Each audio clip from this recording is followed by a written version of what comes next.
Hello, my name is Jared Ritchie. I'm the Marketing and Website Chair for Louisiana ACDA.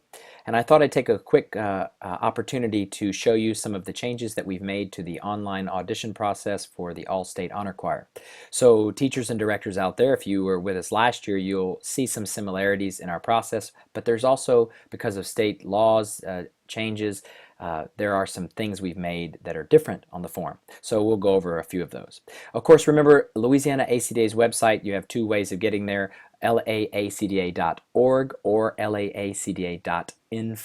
Either one of those addresses work, and once you bring up that home page, the All-State Choir tab is where you need to be, and then click on All-State Online Audition, and this should look pretty similar to last year's form. You have the individual choir submission forms. So teachers, you need to submit by choir, if at all possible. And we can go over some of the specifics. I'm just going to, for the purposes of demonstration, go over the children's audition form. Once you click on that little button, it brings you to this form, similar to last year, going up to, and you can submit up to 5 students' recordings per form. So I'm going to go ahead and fill in my name here, Jared Ritchie, and I'm going to put in my ACDA number, and then I'm going to put in my email address.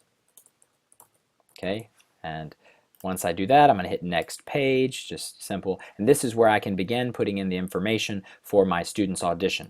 All right, so I can put their name in here, so I can say John Smith, or if that's an issue, you can, if for purposes here, if that is trouble for your district, if you can let us know, we can select this here with initials if need be. But make sure this is not so generic that you don't know who this is. So JQS, I hope you only have one student that's JQS, or we might need some other, point of information here for you and for us. But we're going to then go and find our files that we've named on our computer. We've put those on there, and I've got that named here. If you can do that, in this case it says men's, but we would do children's, the name, intro, scales, etc.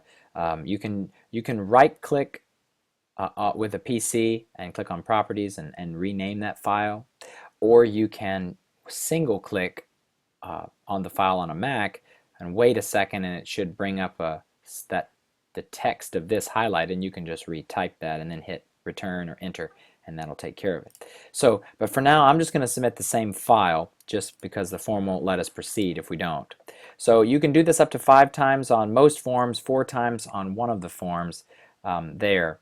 And then keep in mind you need to fill in the amount total yourself, keeping in mind $10 per student audition and that. So if you have trouble and you need to submit this audition via a check from your accounts payable person in your district or your school, then you may need to work something out where you just go ahead and overdo that. So we had some folks in South Louisiana who did that, and they just went ahead and put, hey, I got 25 students here, I'm just going to go ahead and put $250 on one of these checks, and so I don't have to have my district cut 5 checks for every time I do this.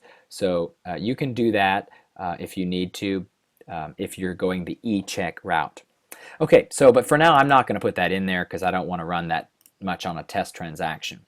So, all right, and the House Bill 718 and the Act 837 having to do with student information online and consent, if you have permission and consent from the parents to not only participate but also to submit online information appropriate and what's needed for this process, then if you've got that consent, to the best of our knowledge, you, and unless we're misunderstanding, you are clear to submit that audition. Should that fly in your district and so forth.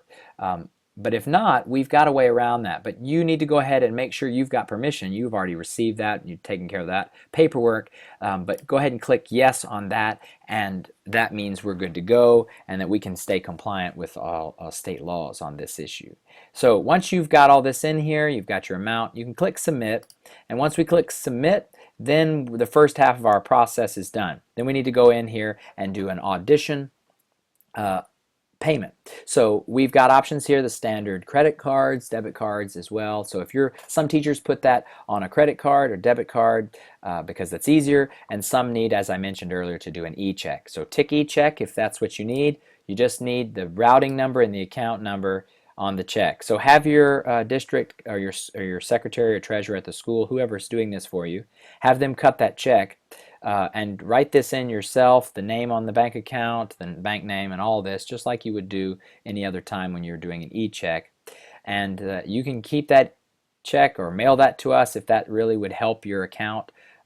If your folks need that physically to be in our hands, you can speak with our treasurer, Natalie True, or your area coordinator, and they can help you with that if you need it.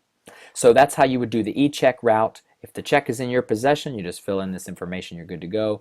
But for our purposes, I'm going to go ahead and fill in with a debit card. But I'm not going to make you watch while I fill that in. I'm going to pause that real quick, and then we can resume after I hit this submit payment button. Okay, and we're back, and we've just clicked submit payment, and this is the screen you get. At this point, you could check your email. You should have a confirmation of your audition from wufoo.com, WUFOO.com, as well as a receipt from authorize.net, which handles our payment transactions, and you very well likely have a receipt from us as well. So you'll have probably 2 to 3 emails in the email that you listed. So that's the audition process.